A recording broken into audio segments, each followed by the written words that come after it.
Hello, movie lovers. Welcome to Epic Movie Moments, where we dissect, analyze, and determine if a movie is worth your viewing pleasure. Today's movie is Judas and the Black Messiah.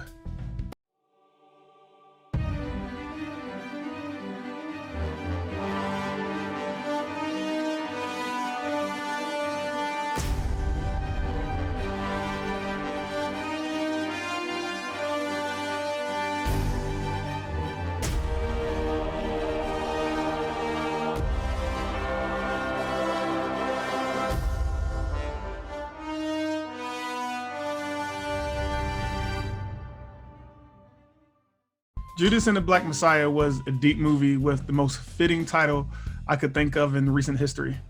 First, we have Judas, who was quickly defined in the movie, and the dude was straight up Judas in comparison to biblical history.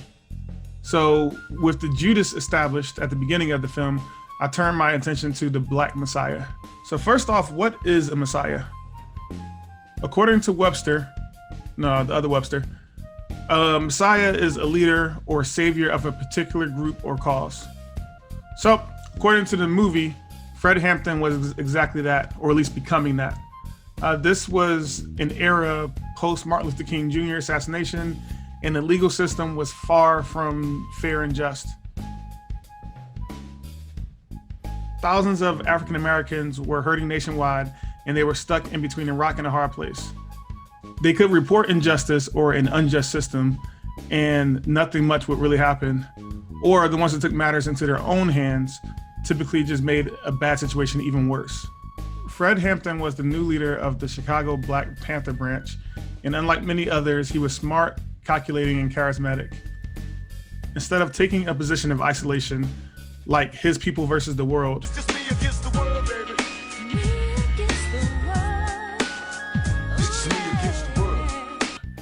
he looked for common ground amongst non-Panthers and helped to establish a united front against their real common enemy. This, of course, exponentially gained him popularity and notoriety. Law enforcement and government agencies increased all their efforts to put a spotlight on him and to catch him any way they could. This, of course, included using their Judas whenever they got a chance. From beginning to end, I was on the edge of my seat trying to figure out how the story would end. It was obvious from the start that they were in a losing battle and things weren't going to end well. The only question was, how bad was it going to end when the dust settled? And oh, did I get my answer. This film also helped me get a better understanding of the Black Panther Party and what was it all about in the 60s.